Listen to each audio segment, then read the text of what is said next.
When Flintlock: The Siege of Dawn first released, it didn't seem like people wanted to talk about this at all. This was supposed to be a unique spin on the Souls-like formula, but because it dropped a month after Shadow of the Erdtree, that Souls fatigue was definitely hitting. But for a game like this to have ancient gods, mystical powers, and a black woman as the main protagonist, I expected a little more talk about it. And since I held off on playing Shadow of the Erdtree myself, it's as good a time as any to jump into Flintlock and see if this is a hidden gem or just another Souls-like. And for this video, I partnered up with Xbox, who gave me a free PC Game Pass subscription so I could give it a try. I don't have an Xbox of my own, and I wasn't totally ready to pay $40 to get the PS5 version. And that's because it's con season and I have enough debt after hitting up all those artist alleys for some sweet merch. And I'll be making at least a few more vids from the Game Pass library, so keep an eye on that in the near future. But thanks again to Xbox for helping me get my hands on Flintlock and hundreds of other games. We get started off playing as a colonial soldier named Noor as she fights off the undead in the trenches of a battlefield. After a little tutorial, we see this massive Sphinx monster who seems to be the main reason why all this mystical stuff is happening. I do wish it was this Sphinx instead, but hey. I'm about to bust. After a horribly failed battle against it, we find ourselves in a cave where we meet a little demonic fox called Enki, and he ends up being a major source of magic power that we can use throughout the game. And from this point on, Enki and Noor work together to fight the undead and defeat the Sphinx once and for all. Now first off, I love the direction this game is going in with all the lore around these undead monsters and the gods we end up fighting. There's not a ton of extra lore to get into, but I like the idea of this kind of world they're trying to build. As a member of the Coalition, the goal is to seal the door to the Great Below, which is where all these gods and undead monsters have been coming from.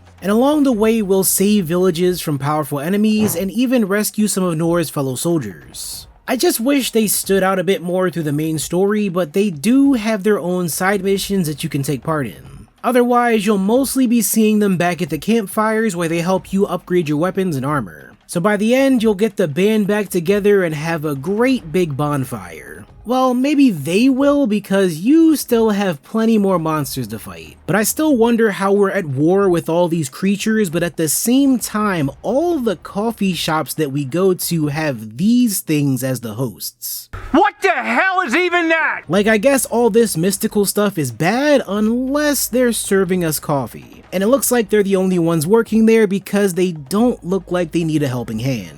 Nigga, what? Anyway, there's not too much more to say about the overall story without spoiling it. The whole game is roughly 7 hours long, depending on how much you explore or how tough the fights are for you. And we'll get into the issues about that in a sec, but first let's talk about some of the highlights of what makes this a decent game. As far as Souls-like games go, this is the one that I can see you either enjoying or just straight up hating. Unlike a lot of the typical Soulsborne games, this one has no stamina bar whatsoever, meaning that they don't limit how much you can move around or attack. Now I think it's good for people who want to get in on the action but don't want to deal with the difficulty of Souls games. So if you are someone who's a die-hard Souls fan that loves to torture yourself with the hardest fights imaginable, then you might be a little disappointed. And you do have a lot of options during fights, like swapping between different axes for melee and rifles for long-range attacks. You can find different axes and hammers in the open world or after completing quests. Now I didn't find all of them naturally, but I don't think it made a huge difference. They come with their own levels of strength and abilities, like the Harbinger's Blade that can burn enemies. And for the guns, you have both a primary and secondary weapon. The primary was the most important to me since that's how you can do counterattacks. If the enemy glows red, just use your primary to stun them and get a few extra hits in. Plus the ammo is basically unlimited as long as you can keep the combos going to build up the black powder charges. And I have heard some people saying that this makes a lot of the battles much easier than they should be, and I gotta agree to a point. The fact that you can easily counter means that you can be a little more reckless with your attacks. And with there being no stamina bar, you can get pretty wild with combos near the end. It's definitely fun, but it's just another thing that the masochists might not be too happy about. The secondary guns are fine too, but I rarely ended up using those in real fights. These require you to reload them manually and have a limited amount of ammo, meaning that you need to head back to a checkpoint to refill it. And instead of these being quick to pull out and do counters, you have to aim down the sights to use them. And when you have a bunch of enemies around you, that's not the best option. but if you need to take out someone from a distance or just shoot at the flags in the open world, it comes in pretty handy. Noor also has different armor she can equip with extra benefits depending on the set. And again, I didn't end up finding them all naturally, but the pieces are scattered in different parts of the map or from quest rewards. They give you buffs like increased attacks, more black powder charges, and more damage on curse attacks. The only thing I found funny about it all is how many slots they have available for these armor sets. Just by looking at this, you would expect to get at least a dozen different sets, because there's at least 20 spaces for each piece of armor. But later on you find out that there's only 5 total armor sets you can unlock. Maybe they plan on adding some more later for DLC, but this just feels weird having all these slots that you know that you can't fill up.